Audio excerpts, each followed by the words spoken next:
Hi, I'm Sharon Pratt, founding director of the Institute of Politics, Policy, and History, where we really do a deep dive into the history of the nation's capital. And this year, we've been doing a series on three significant Americans, pivotal to Washington, D.C. becoming a meaningful venue. Before that, it was sort of a backwater venue, but then it started becoming a meaningful venue. And they were Abraham Lincoln, Frederick Douglass, and the one we discussed today is Ulysses S. Grant, probably the most overlooked American hero, or certainly one of the most overlooked American heroes from my perspective, at least. We are really privileged to have Professor Joan Waugh with us, who is a professor at the University of Southern California, UCLA. I'm just going to stumble over Please. everything. And the author of many great works. She's a real her focus is on 19th century America, some say the Gilded Age, and she's done work on Ulysses S. Grant, but the one we especially want to zero in on today, at least from my perspective, is American hero or American myth. And I think that has a lot to do with how we perceive Ulysses S. Grant. Thank you so very much for being with us here today. It's my pleasure. I'm delighted. I've been to DC innumerable times and just have benefited from knowing the history of the place that I spend so much time, the nation's capital. It's well, you're a amazing. great writer and have great bring an interesting perspective, and I really want to explore that perspective. But I want before I get to it, because I really am fascinated with your notion of what is it, collective memory versus history, and how that impacts our perceptions. Because I can remember as a child getting books on Grant and then on Robert E. Lee. And for some reason, I was fascinated by Grant. But here I am in the DC segregated school system, and I'm getting the more everybody's pushing Robert E. Lee, even in that system. I mean, even though they, knew he was on the wrong side of the issue, he was the more capable general, et cetera, et cetera. But let me ask you first, what prompted you? What inspired you to focus so much on Ulysses S. Grant? Was there something about his profile that intrigued you? Well, here's my story, my journey to Ulysses S. Grant is that at UCLA, when I was first hired in the 1990s, late 1996, I think, I was a 19th century historian, as you described me, but not a Civil War historian. But the history department didn't have anyone to teach the Civil War. And so I just threw myself into the Civil War. We only have a 10-week quarter at UCLA, so I had to undertake a really intensive course. And I rewatched all the Ken Burns episodes on the American Civil War and read widely. And one of the things that I wanted to do was to integrate various kinds of history. Not just social history, cultural history, or political history, but I had to at least have some kind of understanding of military history, because you really can't teach a class on the Civil War without understanding the role of the military history, the draft, the volunteers, soldiers, young men coming forward, and the role of women, the breakdown of slavery. And so it just was sort of overwhelming to me. But basically, I became fascinated in my military history with the literature on Grant, which was largely negative at the time that I started reading. Grant was a drunk, Grant was a butcher, Grant had a very low reputation, both as a general and a president, generally speaking. There were exceptions. And I just thought that this seems wrong. And I've taught the course many times and incorporated all the elements that I was talking about. But one thing really was a kind of a avatar to me, and that is Civil War memory and Grant's place in Civil War memory. How could someone who was so honored and such a major figure in American military and political history be so dismissed Yeah. and disliked and made fun Yeah. of? Yeah. I mean, everything I've read is that he was a great horseman. I mean, that was clear. Yeah. He was an adequate student, not a brilliant student. He wasn't like Robert E. Lee. But he must have been good because he the sixth general Lincoln had to turn to before he won the war. Yes, I mean he was the advantage that Grant had, if we can look at it in that way, is that he was in the Western theater, and he kept winning these victories. I mean, his first big victory was also the Union's first big victory at Fort Donelson. Right. Yeah. And the victory at Fort Donelson, a bloody victory, it's true, at Shiloh, and then the campaign at Vicksburg. Lincoln followed Grant because Lincoln knew that in order to win this war, the United States would need control of the Mississippi River in the South.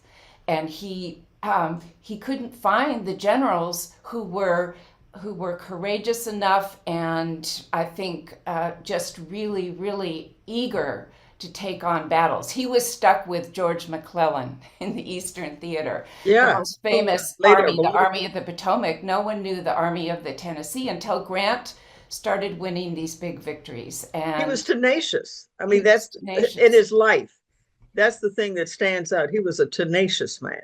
He was a tenacious man. And he, like many Americans then and now, experienced disappointments and setbacks, and there were times in his life where everyone thought he was a failure, even his own family. And so that never Julia, his wife, by the way, but his father in particular, was very disappointed that Grant was a West Point officer, fought in the Mexican War, and then left the army and became a dirt farmer, really, in Yeah. Missouri. And so it's quite a story, and it's a story that Americans of that day, and I think even today, can relate to.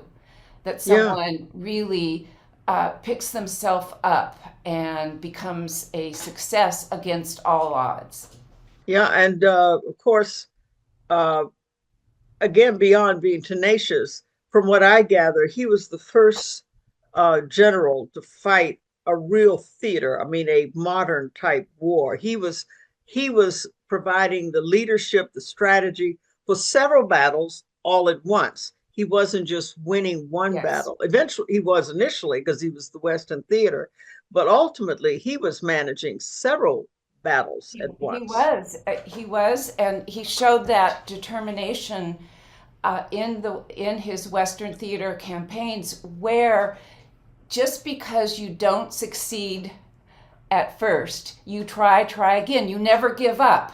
If your current battle plan is not working, well, you create another battle plan. You go the other way. And what he knew is what Lincoln knew, and Lincoln was always begging his generals to do, is it's about taking back the country piece by piece. It's about getting control over the whole country, including the Confederacy in the West and the Confederacy in the East. That was something that his Eastern generals, McClellan and George Meade et al., just could not do. They fought a big bloody battle again and again. I mean, one could go through all Antietam and Fredericksburg and Chancellorsville. They fought a battle, and even if they lost, Lincoln wanted them to continue, to not just come back to Washington, D.C., where the Right. Army of the Potomac, went after all these battles, but to stay there and persist and be just show that, just wear down the Confederacy. And Grant was the only major general to get that. He knew. Yeah, I He mean, knew. yeah, I He mean, he said did if it. And of course, they now want to say he only won because he had more resources. He was willing to be a butcher. Um, but he used the resources at his disposal, which is what a general should do. And, as you pointed out, not only prevail, but he also started implementing Lincoln's notion of where we go post Civil War, in terms of his willingness, I gather, to enlist Black soldiers to make them real soldiers, which played more of a pivotal role in the growth of America than I think we all always appreciate. Well, I agree with you, and of course, African American soldiers were first uh, enrolled in Massachusetts, the 20th Massachusetts, and it was and other regiments, and it was the famous action of Robert Gould Shaw in the Massachusetts 54th that Mm-hmm. cemented their The movie The legacy and Glory, brought, Glory. Yeah. yes, and brought widespread approval. But before that, I think what a lot of people don't realize is that the number of African American soldiers was relatively small. It was in the thousands. They were also in the Navy, but it was relatively small compared to the African Americans who were hired by the Union armies to do work in hospitals and building dams and doing all these things. I mean, it was hard work. Many people, black and white, sickened and died working in the military fields that had nothing, that didn't mean they were in the battle. There was just malaria and all kinds of diseases that rampaged through them. But it was quite extraordinary. And it seems that the Western armies were in particular were the first, and Grant was among the first to realize that when you liberated plantations with African Americans, freed people there, what did you do with them? You had to put them and ideally put them to work and ideally pay them a wage, and that was a huge transition that was taking place, a social experiment, if you will, that was taking place right in the middle of this vicious war. Well, the war, to a great extent, I think, from what my perspective of it, is that Lincoln, who was not an abolitionist, but certainly did not want to extend slavery, and I think Grant was of the same point of view, understood after a point, embraced what General Butler said: you should never allow your adversary to have an asset and deny No, them it's the a asset. strength. Yeah, it's a huge strength, and that's what the Grant's Western campaigns were very successful at illuminating that for Lincoln. Although you're right, neither Lincoln. I think Lincoln was possibly more closer to being an Right. abolitionist than Grant earlier on, obviously. Mm-hmm. But here's what Grant did in terms of his leadership. He followed orders from Lincoln, and Mm-hmm. not other generals often did not do that. So he did what he was supposed to do according to the Union policy articulated by Lincoln. And that is why Lincoln, even when he had doubts about Grant, especially after Shiloh, especially in the long campaign to conquer Vicksburg, he, like Grant, could see the larger picture. Yes, you're having trouble now. You don't know how exactly you're going to capture Vicksburg and with it the remainder of the Mississippi River to be under Union control. But you keep trying. You keep trying different things. You put your men to work like Grant did in the winter when there was no chance of you making an attack on Vicksburg, and then you do it. And Lincoln said, I see what his plan is, and I'm sticking by him, even when all the Grant critics, were saying, "What is he doing, taking so long?" and then in July it happened. Well, Grant, when he left office, or first when he, retired, obviously won the war, and then he becomes president twice. And everything I've read is that, and what you've published, he was such a hero wherever he went. I mean, Yes. throughout the states, and he was generous in his terms at Appomattox. He was not cruel because he wanted reconciliation with the Confederacy. But then, how do you win such a brutal, brutal war? Everyone is just so everyone. The North is thrilled.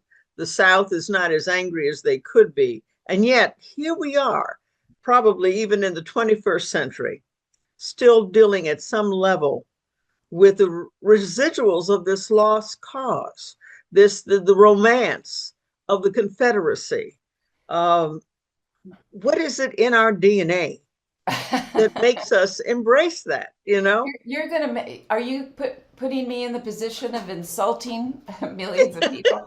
Well, I would say that to really the lost cause has greatly diminished.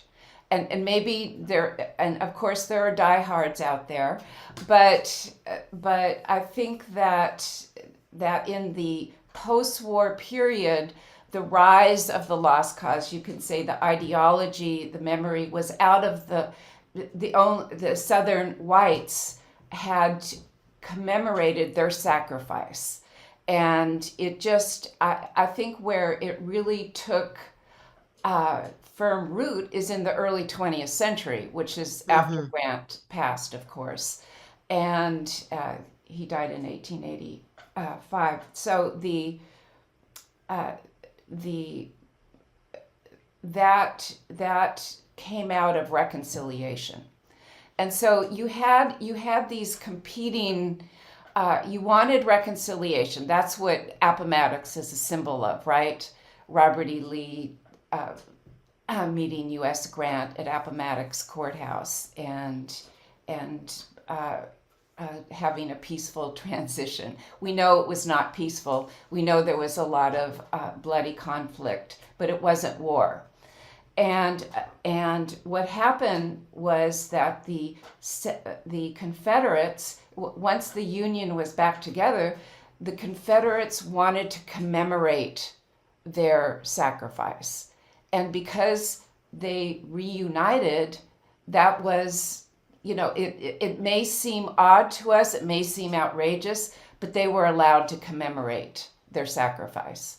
And that's where you see all the monuments. Really, the monuments in the South really started in the 1890s and through the part. No, the monuments, but and I'm not trying to put you, but you're the one who came up with this lens, which I think yes, the is memory. appropriate, Yeah. and I'm not mad at anybody. I'm just saying the compromise of 1877.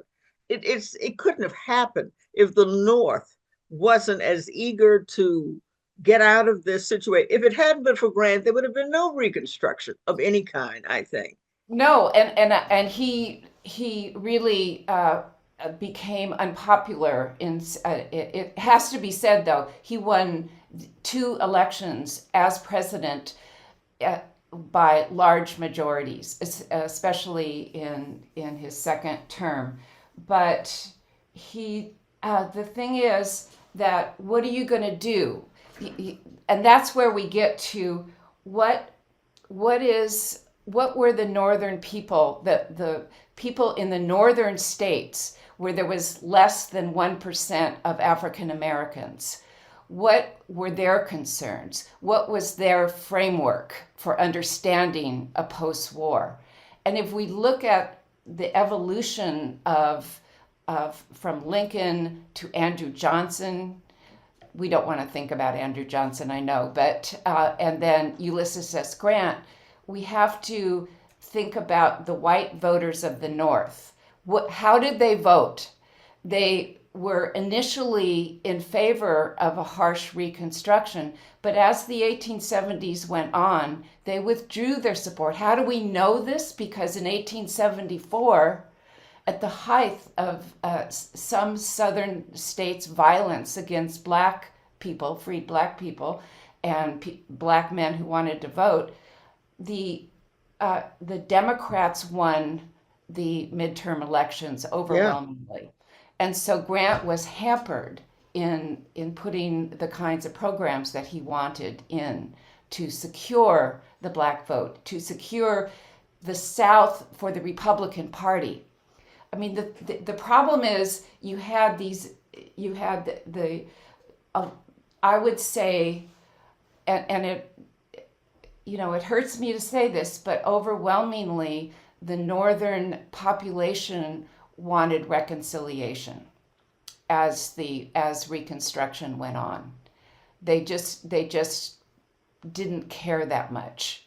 They didn't seem to want to spend any more energy on it. No, no. Well, there was a lot of things going on in the country. Yeah.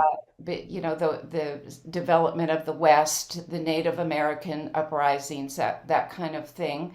And also, we have to remember in 1873 there was a depression that Hmm. struck, and all these things that you don't necessarily read about in books on Reconstruction also played a part in, and then as historians have looked beyond the Civil War, they looked at the development of the West, and that was the first transcontinental railroad that began in California. Hmm. A big part of our state history. And so there were, the attention was not as focused on the war. The war was over. And you also, I mean, if you wanted to do a proper reconstruction of the southern states, you wouldn't demobilize the army to where it went from over a million volunteers to literally 65,000 for the Yeah. whole country, not just for Reconstruction. So there were all kinds of, all this is really interesting to take into your brain when you're thinking about why Reconstruction wasn't more of a failure. And historians, recent historians, our generations and beyond, look, the newer generation, look at Reconstruction and write about it as a lost moment. Hmm. That is the story that we could have done so much more. And why didn't we do that? And there are various reasons. One is the pervasive racism that Well, yeah, it's I was surprised, when one of the first things we did at the Institute, we came into existence just at the time Northam, I think, I'm trying to remember, the governor of Virginia had gotten to a big brouhaha for having, as a younger man, going to an event as blackface. And I had, when I delved into it, said we'd have a program, let's talk about this. I was shocked to see to what extent that became a very prevalent, imagery throughout, the 20th century, that it was really almost all of the American culture was influenced by it. All that to say, that is a residual, it seems to me, also of, I guess, the notions of that lost cause. Would you say that's an unfair characterization on my part, or too sweeping a characterization? I think that minstrel shows in blackface were before the Civil War in the North. Yeah. Okay. In fact, I know that it was in, for example, New York City or Chicago, and they went on. But also, but yes, it's an odd. It's very odd to us today to see Al Jolson, for example, in blackface, Yeah. who was a 1920s singer, but it was very common. Even Justin Trudeau has a picture on the internet with, Oh, is that right? yes, Yeah. at a party. So I don't think anyone, I think people today are much more educated about that. Don't you? I think people are more educated. I think it's still sort of a struggle to figure out where we stand in America. I think we see that the political polarization of today. And I guess my question would be to you, we speak of how Ulysses Grant, a great hero, then they have these myths that diminish him to include his drinking. And I love your rejoinder in one interview where you said, how about Winston Churchill? I mean, he started at breakfast with an eye opener. So, Yeah, he never stopped. he never stopped, you know. So, I mean, why particularly Ulysses Grant when you have people like Winston Churchill who are revered? Uh, there is still tensions about, I guess, why be upset with him? I mean, he won the Civil War. He was generous in his terms through with each time he won. He unconditional surrender, but he wasn't cruel to the Confederates. Uh, but it seems to me that the reason they're so annoyed with him is his role in Reconstruction. From where I sit, there'd be no Reconstruction. We're not without the resolve of Ulysses Grant. Well, of course I agree with you. I think that it's really uh, it's Grant. I mean, there are three Reconstruction presidents: Lincoln, whose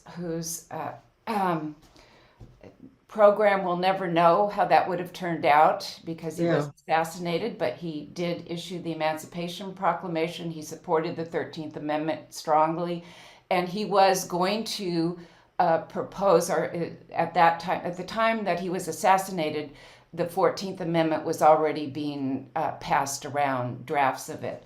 And I have to believe that he would support the 14th and 15th Amendment. But um, so Andrew Johnson he came in with a lot of hope and goodwill, and he managed to squander it fairly quickly. And he was not, he in, created a lot of enemies in the Republican Party, even among the moderates. It's easy to be an enemy, was easy to be an enemy of Charles Sumner. Yeah. Didn't like anybody. But in any case, I don't have to tell you or perhaps our listeners a lot of the story of Johnson and Reconstruction, that Republicans tried to impeach him. They failed. However, they pretty much stopped him from doing anything for a year and a half. And when Grant was elected president of 1868, in 1868, he promised to continue to bring the Union back together, but also to bring justice to the formerly enslaved people in the South. It was going to be very hard to do. It was already, because he was the general in charge of the armies during Andrew Jackson's tenure. He knew how hard it was. I mean, he had lived through the warfare between Johnson and the Republican Party, in which they essentially took over Reconstruction and divided the states up, all the southern states all over again, and created new government. So Grant had that wind at his back, that there was a new president who was very popular in the North, not in the South, and the African Americans voted for the first time. African American men voted for the first time for Ulysses S. Grant in the South.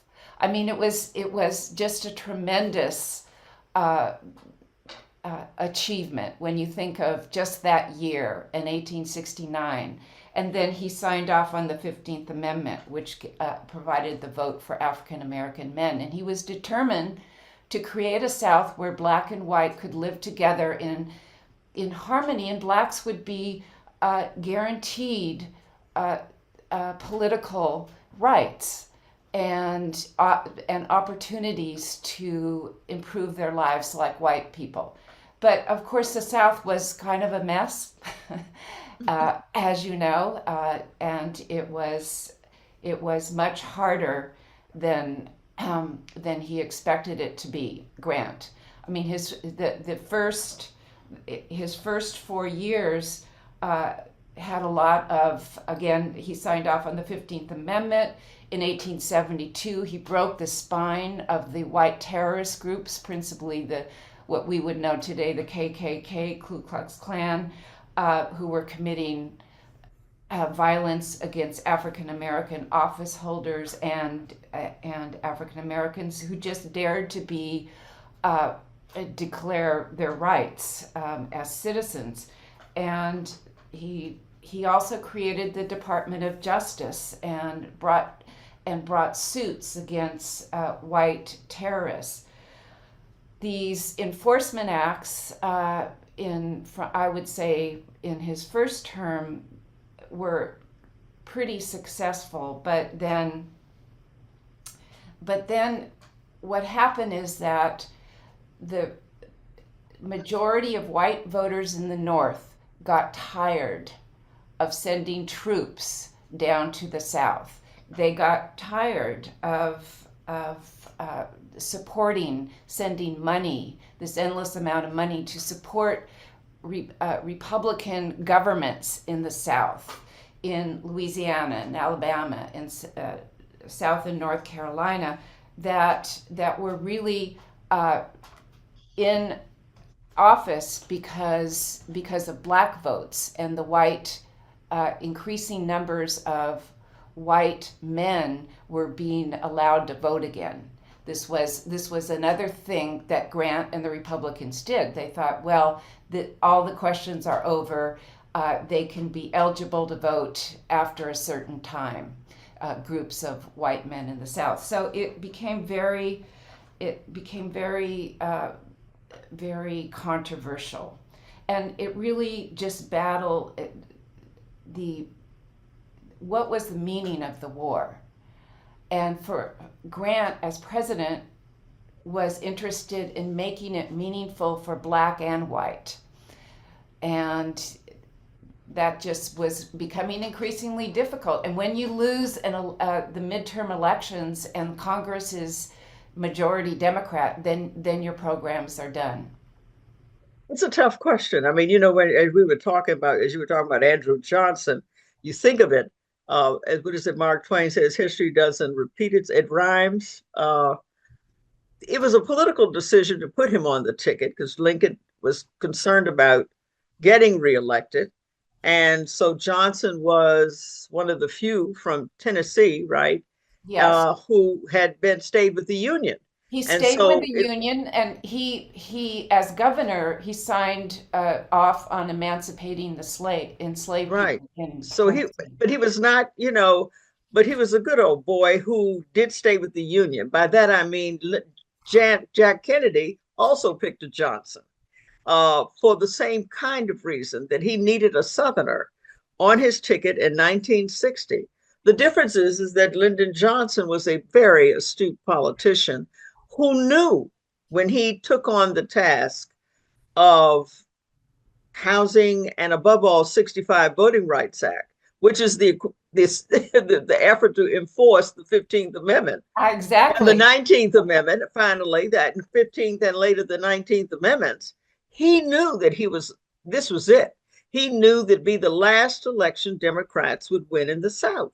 He knew that those would, when you rub against people's established vested interest. I mean, I'm more political person than anything else. You're in trouble. You're going to pay a price. Lyndon Johnson knew that he would pay a price. Andrew Johnson was just there for the ride, so to speak. And God bless Ulysses Grant for trying to make it happen. But when you're rubbing up against people's vested interests, they just don't want to hear it.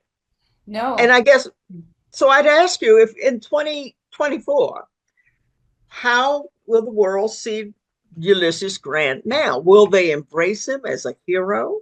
Or are we still smoldering? I mean, a great many people would. embrace him as the most extraordinary, although they probably don't fully appreciate just how much he contributed. Uh, or would we still be uh, torn on the issue of Ulysses S. Grant? Well, I would imagine that any important and somewhat controversial figure from the past is always going to have a, hopefully you want a nuanced appreciation of both their strengths and their failures or weaknesses. This is the same with, I mean, there are three generals who became president as well for 2 terms. That would be George Washington, Ulysses S. Grant, and Dwight D. Eisenhower. And so they all made mistakes in different ways and weren't the kind of, they don't measure up to 2024 standards. But what I would hope, Sharon, is what I hope for my students, the many thousands of students I've taught over the year, is that they try and approach the past as with respect and understanding, as well as a critical eye. Yeah. That it was a different time, and what an amazing time it was when you think of it.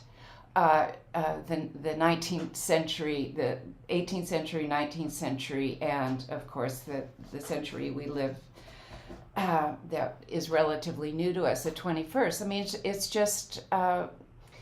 just that's what I would hope that people who are interested in Grant would read about him and appreciate him for the things that he did and for the life that he led and the accomplishments that he managed. I mean, besides, becoming the face of Union victory, then as the general in charge of Reconstruction, what he did to ensure the fruits of that victory would not be wasted, and then as president to be this president who signed off on major civil rights legislation.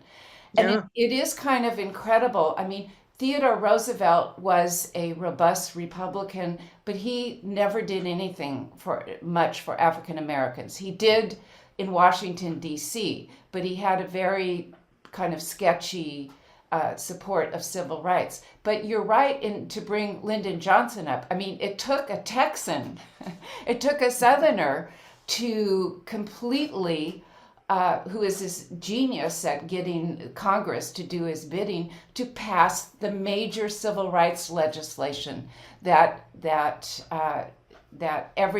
other presidents had tried to pass and couldn't manage. Now Johnson also fell on Vietnam, but Vietnam. Yeah. and he also, I mean, he was president when the terrible riots took place, and Right. it's just a fascinating story. The story of African Americans in American history as part of this country has been told, and is being told, and being taught everywhere. And I think that's something we can appreciate. We can appreciate that now in Washington, D.C., there is an African American museum. And Yes. we Right. can appreciate that many millions of students know about Frederick Douglass as they know about Abraham Lincoln. So I think, and of course, other important Black political figures in the 20th and 21st century, but we're talking about what people learn when they read history books, when they're taught history. I fear, Sharon, that American young people are not being taught history. Well, I think and I think there's a real pushback that they on the point of being taught history. Yeah, I mean, whatever your point of, whatever one's point of view, there exactly. is a pushback, seemingly, because it's so important to understand. Like you say, let's go back and see what they were up against. I mean, I don't want to That's what we do. We go back and look at, okay, George Washington and Thomas Jefferson brought the capital to the South. But let's also look at the fact they came up with the idea of this great we the people government. Let's not overlook that, you No, know, you no, know, please. and the same thing here for Ulysses Grant. He was an imperfect man, but I really am amazed at those men, both Union and Confederate, who cared so much about what were they fighting for. That they, I mean, that was an awful, ugly, horrible war. It I was. mean, that was an awful. I mean, how do you get even motivated to keep doing it? No, it was, and because we had leaders like Lincoln and Grant and Sherman and others, it was their persistence, their belief in uh, the preservation of the Union. And see, that's Preservation that's of the the thing. Union. It Uh-huh. was for Lincoln, and I think, and for Grant, it was the first cause was Union, and emancipation became a part of that cause. But to save the union, save the union, save the union, that was the mantra.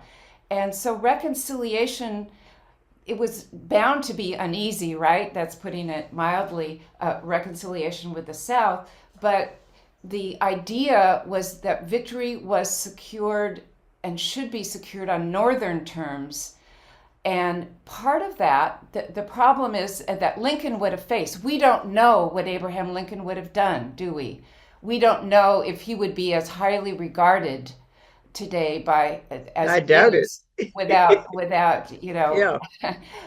if he had been the one to put through the elements of his Reconstruction program. But the idea was Union victory was restored on northern terms. The South had to surrender its armies, but the idea that Lincoln always put forward was that once the war is over, the rights and privileges of the citizenship for white Southerners would be restored, and that is and he thought, Lincoln thought, and certainly Grant thought that somehow you could also include African Americans in that equation in the South. Again, remember the North had hardly any at this time had any black people. So it was a Southern. It was an uneasy reconciliation at best, but the point is that the kind of Reconstruction that Lincoln and Grant wanted and desired, and both worked to put into play, especially Grant because he was left to fulfill Lincoln's legacy in that regard, was stymied by the withdrawal of Northern support for Reconstruction. Well, this has been such a fascinating conversation. I think we underestimate to what extent who we are as a nation was just a wild idea of this we the people kind of government. I mean, it's a wild and radical idea. And to the great credit of Lincoln and Grant, they fought to preserve it. I mean, they fought to, that was their, like you said, their motivation, preserve the Union. And as Benjamin Franklin said, it's a great, we got it, but if we can, we keep it. Yeah. And to a great extent, they did not take it as a sort of an expedient compact, to be dealt with in a cavalier manner, but it is a lofty set of principles that we obliged to uphold. And we're still not entirely certain we can keep it. So that's what makes this conversation so terribly relevant. I agree, and I think that is many historians today view Reconstruction as a lost moment because there was so much potential that that many of them feel the white North had completely defeated the slaveholders' rebellion and really eliminated slavery, but in order to make that successful, for the story to be successful, the Northerners couldn't abandon the commitment to provide full political and social equality for Black Americans.